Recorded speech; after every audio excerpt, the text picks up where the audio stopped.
প্রার্থী ঘোষণা হতেই মাঠে নেমে পড়েছে বিজেপি। কালী ও শিব মন্দিরে পুজো দিয়ে প্রথম দিনেই জোরদার ভোট প্রচার শুরু ইটাহারের বিজেপি প্রার্থী। বৃহস্পতিবার বিকেলে বিজেপি পার্টি ইটাহারের সবিতা বর্মনের নাম ঘোষণা করে। এরপর শুক্রবার শতাধিক বিজেপি কর্মী সমর্থককে সঙ্গে নিয়ে ইটাহার সদর এলাকার বিভিন্ন দেবদেবীর মন্দিরে পুজো দেন সবিতা।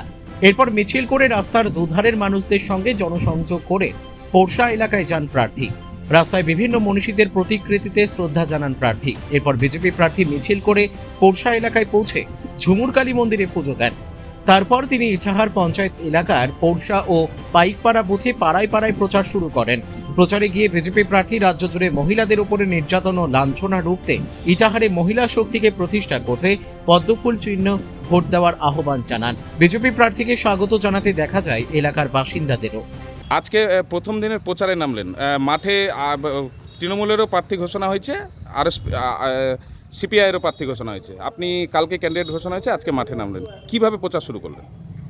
সর্বপ্রথমে আমরা ইটাহারে গণদেবতার পুজো করে, মায়ের পুজো করে প্রচারে নামছি।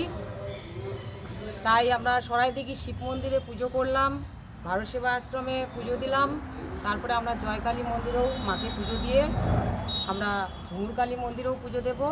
তারপরে আমরা প্রচার শুরু করব। এখানে ইটাহারে একজন রাজ্য সভাপতি তৃণমূলের হেভিওয়েট প্রার্থী, একজন সম্ভাব্য কংগ্রেসের প্রাক্তন বিধায়ক, আপনি দুজনই পুরুষ, আপনাকে এখানে মহিলা প্রার্থী হিসেবে দাঁড় করানো হয়েছে। কিভাবে লড়াইয়ের মাঠটা কতটা কঠিন না কতটা সহজ মনে হচ্ছে? দেখুন, লড়াইয়ের মধ্যে পুরুষ মহিলা বলে কোনো কথা নেই। ন্যায় অন্যায়কে দমন করতে যেমন আমাদের মা দুর্গা অশুভ শক্তিকে দমন করেছিলেন, অসুরকে, ঠিক তেমনিভাবে আমাদের পশ্চিমবঙ্গের নারীরা যেভাবে অসুরক্ষিত ধর্ষিত হতে চলেছে, ধর্ষিত হয়ে যাচ্ছে, নারীদের সম্মান রক্ষা করতে পারছে না একজন নারী হয়ে। সেখানে এই লড়াইয়ের ময়দানে কে পুরুষ কে মহিলা বলে কোনো কথা নেই। এখানে অশুভ শক্তিকে দমন করে শুভ শক্তির উদয় ঘটাতে হবে, এটাই আমাদের প্রচারের অভিযান। আজকে কোথায় কোথায় প্রচার করবেন? আজকে আমরা ইটাহারে পোরশায় প্রচার করব, তারপরে আমাদের প্রতিরাজপুর অঞ্চলেও আমরা প্রচার করব। কি যেমন ওই মূলত আপনার প্রচারের অস্ত্র কি, মানে ইটাহারে আপনার প্রার্থীর? দেখুন, আমাদের প্রচারের অস্ত্র মূল হচ্ছে আমাদের দেশের যশস্বী প্রধানমন্ত্রী যেভাবে সমগ্র দেশকে উন্নয়নের পথে নিয়ে যাওয়ার জন্য যে প্রকল্পগুলো দিয়েছেন বা আগামী দিনে দেবেন, সেই প্রকল্পগুলো সাধারণ মানুষের কাছে তাদের কাছে বলাই আমাদের মেন উদ্দেশ্য। প্রচারে কিভাবে প্রচার করে মানুষের কাছে কি বার্তা দেবে?